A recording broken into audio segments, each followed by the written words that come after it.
അപ്പോൾ ഗൈസ് നമ്മൾ എന്ത് പറയുന്നത് നമ്മൾ കൊച്ചി പനമ്പള്ളികളിലേക്ക് വന്നേക്കോട്ടോ. വന്നേക്കണ വേറെ ഒന്നും കൂടെ അല്ല, നമ്മൾ നമ്മുടെ മോമോസ് ഷിഫൂസ് മോമോസ് എന്ന ഷോപ്പിലേക്ക് ഉണ്ടായി വന്നേക്കാം. നമ്മൾ കൊച്ചി പനമ്പള്ളികളിലുള്ള അപ്പോൾ എല്ലാ ഷോപ്പും കാര്യമൊക്കെ എത്തിയിട്ടോ ഗൈസ്. അപ്പോൾ നമ്മൾ ഇവിടുത്തെ ഒരു നോർമലി എല്ലാ മോമോസും കഴിച്ചിട്ടുണ്ട് ഗൈസ്. ഇവിടുത്തെ വേറെ ചീസി മോമോസ് എന്ന് പറയുന്ന ഐറ്റം ഉണ്ട് ഗൈസ്. നമ്മൾ ട്രൈ ചെയ്തിട്ടില്ല കേട്ടോ. അപ്പോൾ ഒന്ന് കഴിക്കാനായിട്ട് വന്നതുകൊണ്ട് ഗൈസ്. അപ്പോൾ ഇവിടുത്തെ പല വെറൈറ്റീസ് ഓഫ് മോമോസും കാണുന്നുണ്ട്. അഫ്ഗാനി ഉണ്ട്, നമ്മുടെ ചിക്കൻ ഷെഷ്വാൻ മോമോസ് ഉണ്ട്, അങ്ങനെ പല വെറൈറ്റീസ് ഓഫ് മോമോസും കാണുന്നൊക്കെ ഉണ്ട് കേട്ടോ. അടിപൊളി. ബാക്കിയുള്ള മോമോസൊക്കെ അടിപൊളിയായിരുന്നു ഗൈസ്. നമ്മൾ ചീസി ചെയ്തും കഴിച്ചിട്ടില്ല കേട്ടോ. അപ്പോൾ നമ്മൾ ഓർഡറും കാണാൻ കൊടുത്തു.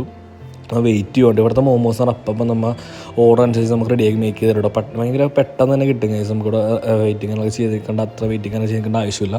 പെട്ടെന്ന് ഫുഡും കാണാനൊക്കെ കിട്ടും കേട്ടോ. അടിപൊളിയാണ് ഇവിടെ ഷെഷ്വാൻ മോമോസൊക്കെ അടിപൊളിയാണ്. ഇതാണ് ഇവരുടെ ഷെഷ്വാൻ മോമോസ് ആണ് കേട്ടോ. ഇവിടെ നമുക്ക് 120 റുപ്പീസാണ് ഷെഷ്വാൻ മോമോസിനൊക്കെ റേറ്റിംഗ് കാണാനൊക്കെ സ്റ്റാർട്ട് ചെയ്യുന്നത്. നമ്മൾ ചീസി മോമോസ് ആണ് ഗൈസ് ഓർഡർ ചെയ്തിട്ട്. അത് 140 റുപ്പീസാണ്. അടിപൊളിയാണ് ചീസി മോമോസും കാണാനൊക്കെ അടിപൊളി ടേസ്റ്റിങ് കാണാനൊക്കെ. ചീസിൻ്റെ ഫ്ലേവറൊക്കെ അടിപൊളി നന്നായിട്ട് ബാലൻസ് ആയിട്ട് ഇരിപ്പുണ്ട് കേട്ടോ. നല്ല വലിഞ്ഞിരിക്കണം, നല്ല അടിപൊളിയാണ്. ഇവിടുത്തെ മൊസല അവർ കൂടുതൽ മോസ്റ്റ്ലി യൂസ് ചെയ്യണം മൊസല ചീസാണ് കൂടുതൽ യൂസ് ചെയ്യണം കേട്ടോ. അപ്പോൾ സ്റ്റിക്ക് വലിക്കണം. നല്ല സ്പോട്ട് കാര്യങ്ങളൊക്കെ പനമ്പിള്ളേറാണ്ട്. എന്നാലും മസ്റ്റായിട്ട് ട്രൈ ചെയ്തൊക്കെ അടുത്തൊരു വീണ്ടും കാണാം ഗൈസ്. അതുവരെ ബൈ.